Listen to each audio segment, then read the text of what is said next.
This is VOA Africa.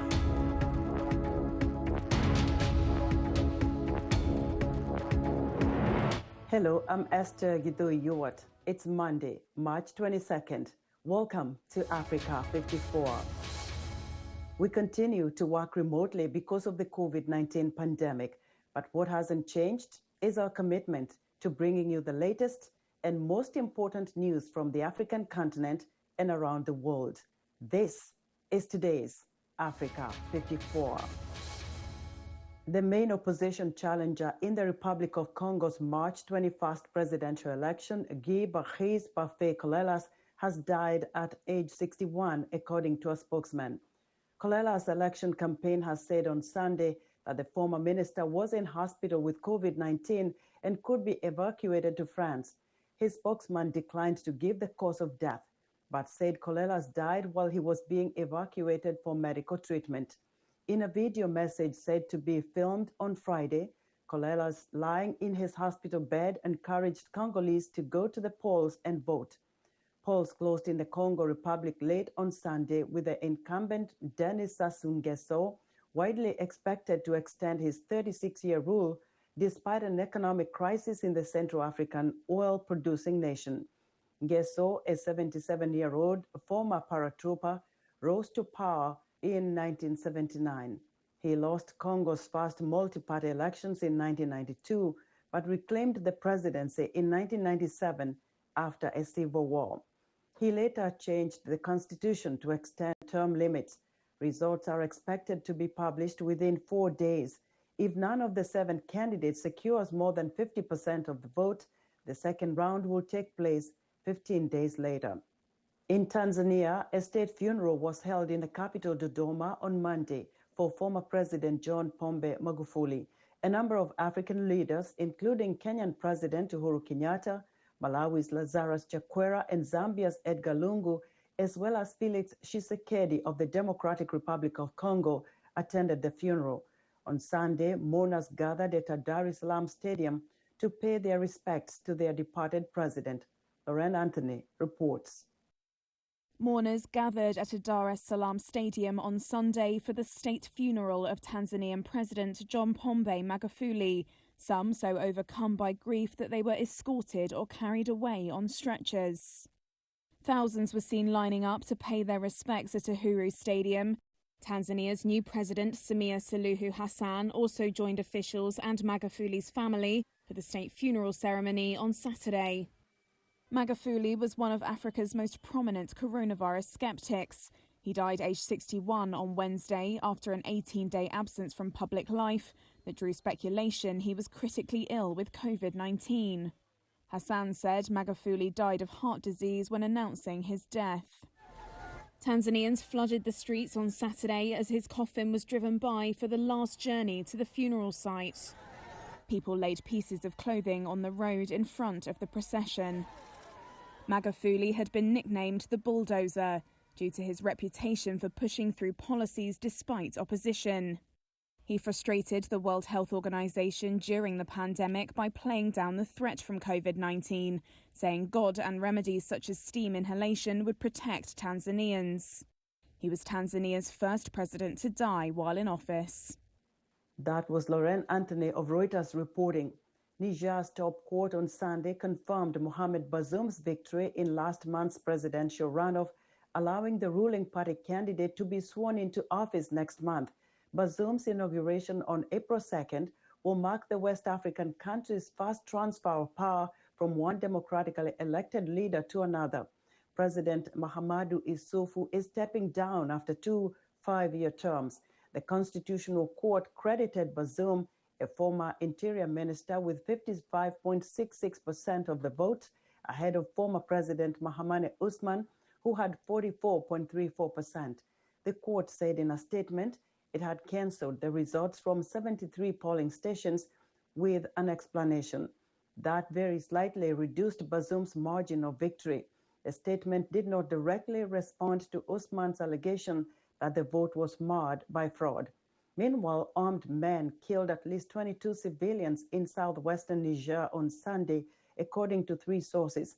This comes less than a week after unidentified assailants killed 58 villagers in the same region. The violence is part of a wider security crisis across West Africa's Sahel region, which is also fueled by militants linked to Al-Qaeda and ethnic militias. Almost all schools in Kenya use high-emission wood-burning fuel to cook food for students, but a government campaign ahead of this year's Earth Day, April 22nd, aims to transition schools to cleaner fuels by the end of the year. Victoria Amunga reports from Nairobi.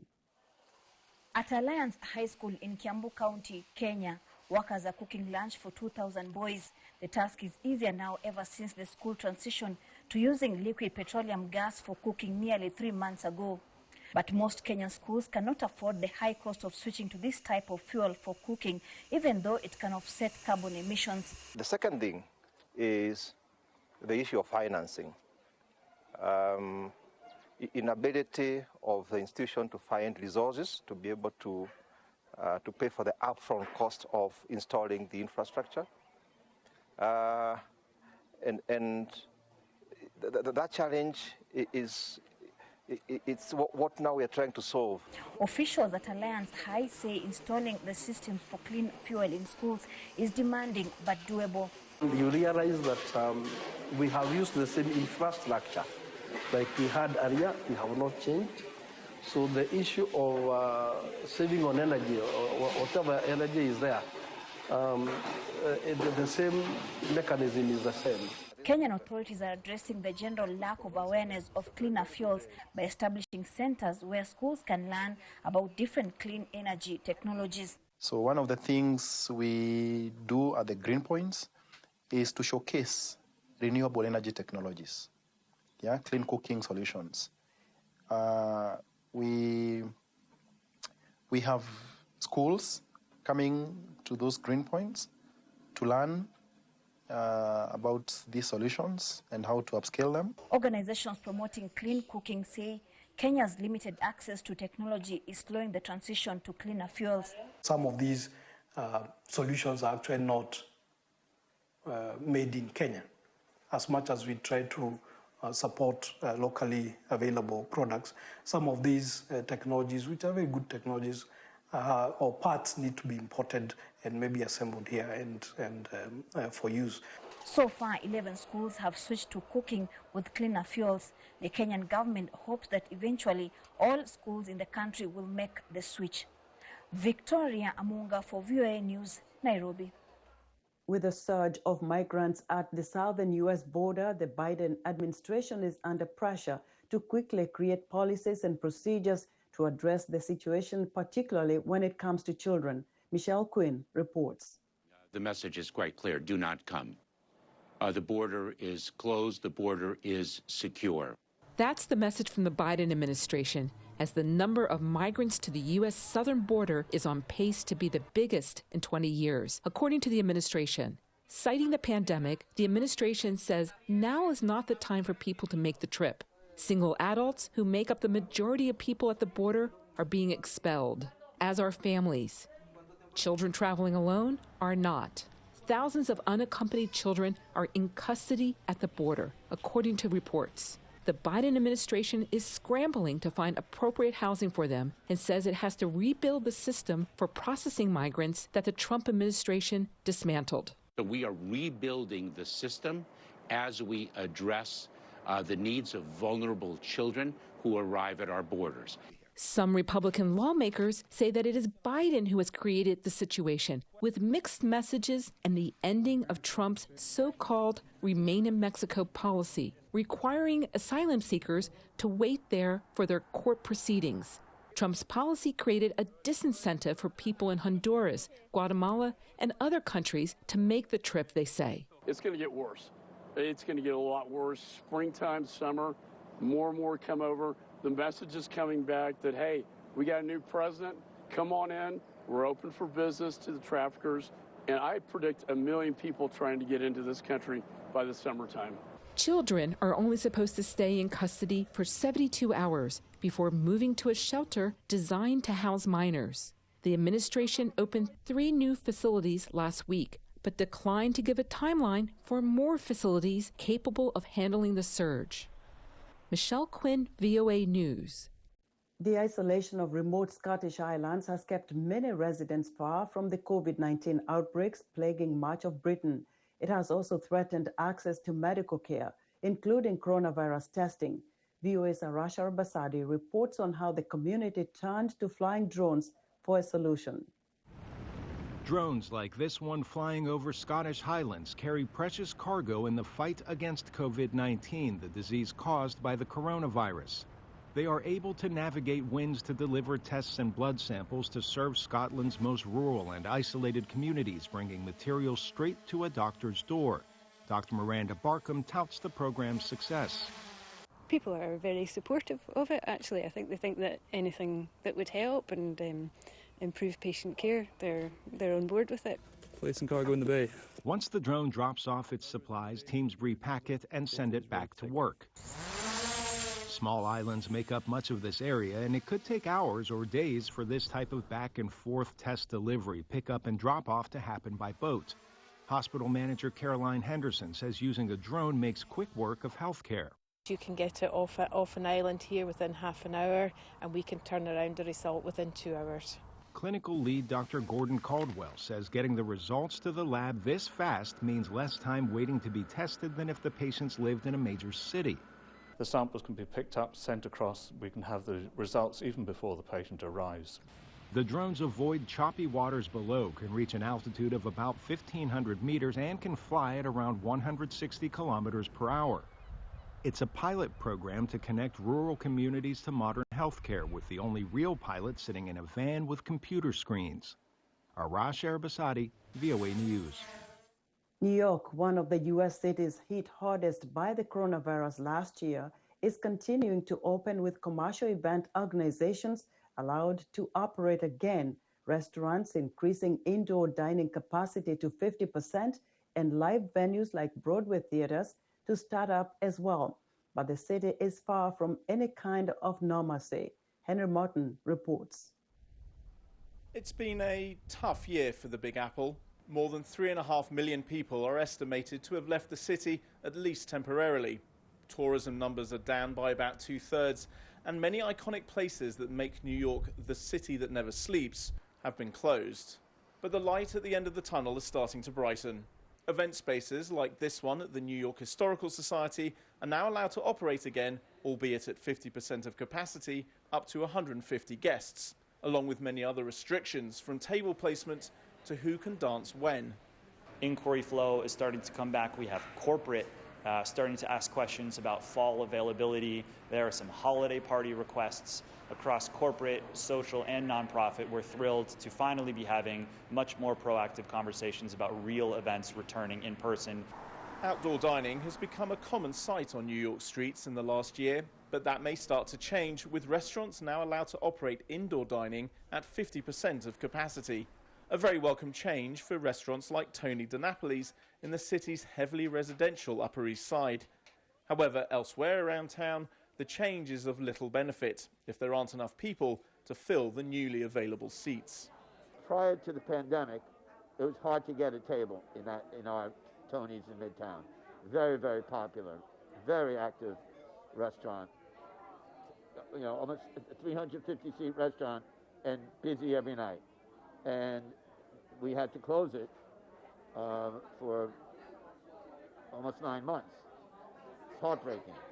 Smaller family-owned type restaurants may struggle to see any benefit from the increase in indoor dining capacity because of social distancing rules. They can't survive on 50%, most of them. With the potential boost to restaurants comes the news that live performance venues such as Broadway theatres can start operating again on April 2nd, but at 1/3 of capacity, with a limit of 100 people indoors or 200 outdoors. That was something of a surprise to New York's live venues, and many will be unable to take advantage of the lifting of restrictions until summer or fall. The date that has been given us is much sooner than most theaters have the capacity to respond to. Our artists are not vaccinated.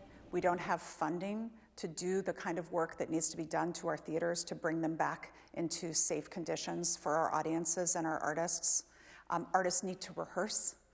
The latest lifting of restrictions has come as a welcome relief to many New Yorkers. However, with so many regulations, it will still take some time for many organisations to take full advantage of the change as the Big Apple continues on its winding road back to normalcy. Henry Morton for VOA News, New York. Coming up, the social media platform Twitter celebrates a milestone. We'll be right back.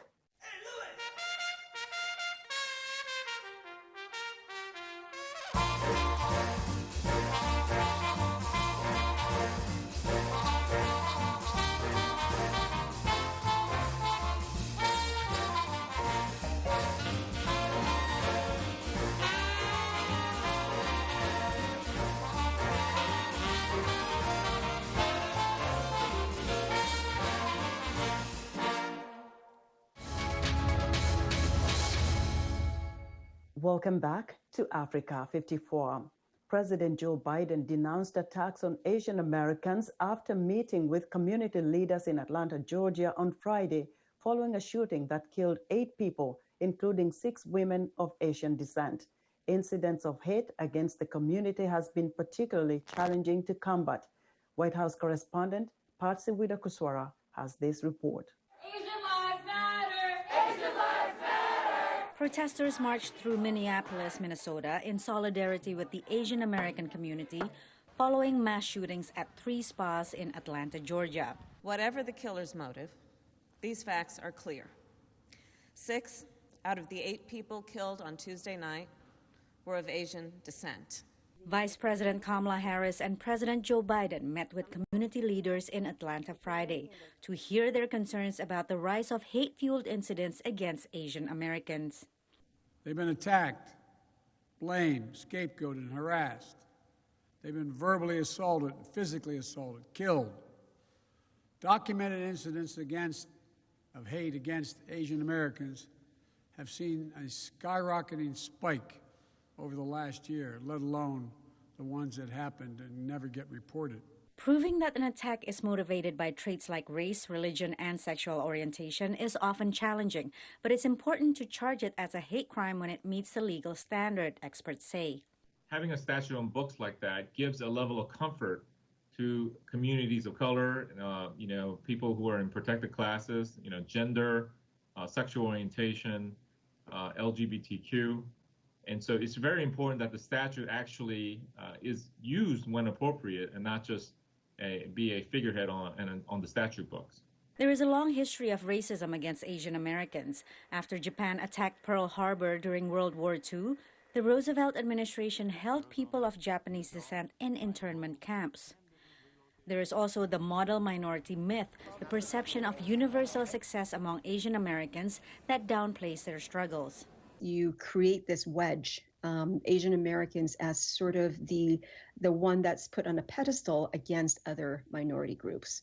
So you create this dual process of divide and conquer, as well as making it seem like Asian Americans are free of any experiences of racism. Atlanta authorities have not ruled out charging the suspect, Robert Aaron Long, with hate crimes on top of 8 counts of murder. Meanwhile, Biden is urging Congress to pass the COVID-19 Hate Crimes Act, saying it would expedite federal response to the rise of hate crimes exacerbated during the pandemic and support state and local governments to improve hate crimes reporting and deterrence. Patsy Widakuswara, VOA News. The U.S. Secretary of State and National Security Advisor wrapped up their first in-person talks with top Chinese officials in Alaska Friday. Elizabeth Lee reports.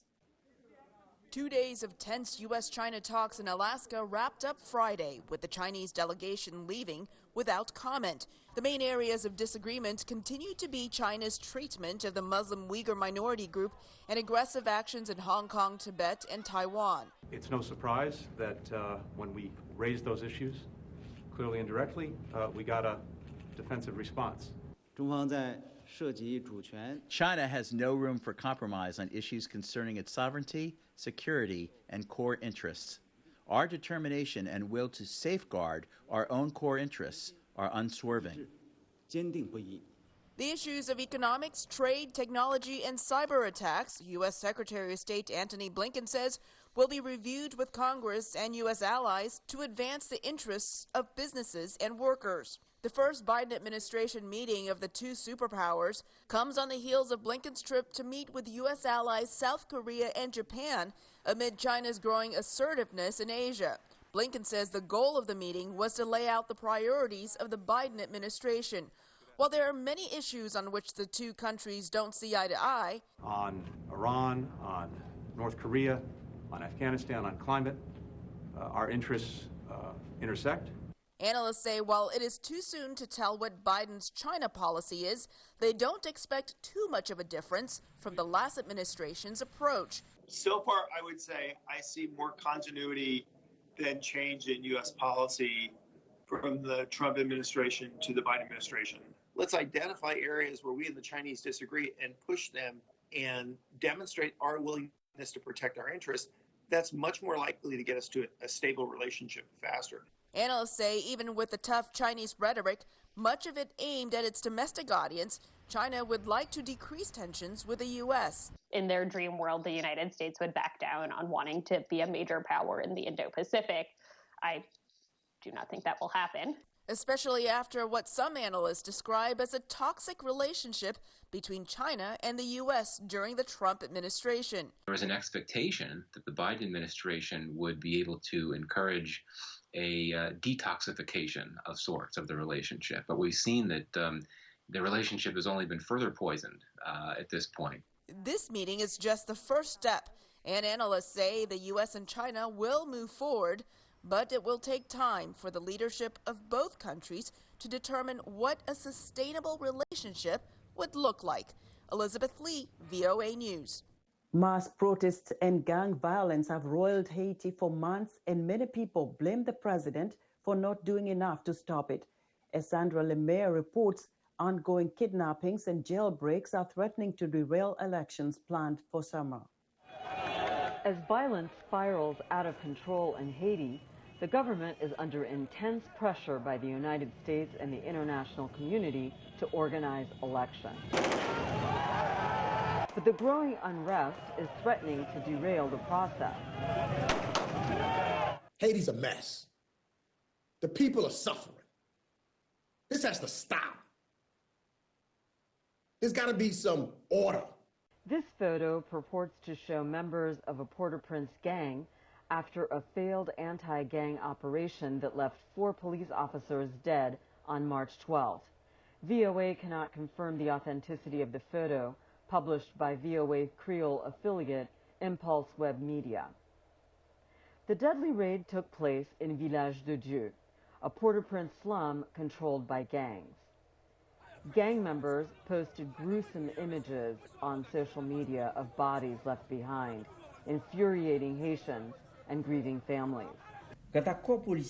As for the bodies still in gang territory, police will do whatever it takes to recover them. President Jovenel Moïse declared a state of emergency on March 17 after a group of disgruntled police officers known as Phantom 509 staged a jailbreak to free colleagues they say were unjustly detained. We've been suffering a long time. We have decided to take control of our destiny. Haitians, we have the freedom to make a choice. It's today or never. Today or never. We are in the streets in solidarity with the police and for the release of the police detained by those in power. The rebel police officers staged a second jailbreak March 18th. They accused the police chief of corruption and are warning of more violence if their demands are not met. Until we get the policemen's bodies back, we will make the country unlivable. The country will not be able to function. Government officials say there's a new directive to empower police. I understand security is a major issue. I think there's an executive order that has been issued yesterday in order to give more power to the head of the police structure, so they could better address the gangs issues that is terrorizing the country. For now, Haitians are struggling to stay safe. It's a headache. The situation is tough. This insecurity is killing us. When we go out, we rush and look to see what's ahead of and what's behind us. Elections in Haiti are scheduled for June. Sandra Lemaire, VOA News, Washington. Twitter celebrated its 15th anniversary Sunday, March 21st. With 330 million users around the world, the company that once called itself the free speech wing of the Free Speech Party has been forced to contend with abuses of its platform. Tina Trin reports. In 2006, Twitter co-founder Jack Dorsey sent out the first ever tweet. Hard to believe the social network turns 15 this month, and that original tweet is currently fetching $2.5 million in an online auction. What started out as a microblog with 140-character-long entries has since become a megaphone for celebrities, world leaders, and activists the world over. It has literally been, kind of that digital commons or public sphere where people can interact. It's also very simple in terms of a user interface, something they've kept the whole time. Dheeraj Murthy, a professor and author of 2 books on Twitter, says there's a certain level of democratization that remains compelling to users. People being able to be very candid, being able to get responses very quickly, and being able to get responses from people they may not have got responses from. The speed and scale at which information travels on Twitter has also played a pivotal role in social movements around the world. The Black Lives Matter movement founders say there would be no Black Lives Matter movement without social media. It was also a catalyst, obviously, during the Arab Spring, the Snow Revolution in Russia, protest movements in Hong Kong and elsewhere in Ukraine. But the promise of unfettered communication has given rise to conspiracy theories and misinformation, says researcher Sanan Aral. We studied 10 years of their data, and we found that fake news traveled farther, faster, deeper, and more broadly than the truth in every category of information, and that fake political news was the most viral, resulting in one very public figure being banned this year. What they really need to prioritize and think about moving forward is how they will deal with the rise of the next Donald Trump. It's really hard when you have a figure like that who's probably very good for business. But in the absence of government regulation, Internet ethicist Irina Raiku says Twitter does have a responsibility to moderate content. And it's going to be really hard in the context of some countries to act as the kind of platform that I think it wants to be, that enables the kind of conversations that it wants to enable. One thing that many critics agree on is that on its 15th anniversary, the company that once called itself the free speech wing of the Free Speech Party still has some growing up to do. Tina Trin, VOA News, New York. And that's our show for today. Be sure to watch Africa 54 on our website at voaafrica.com. From all of us here in Washington, we thank you for watching.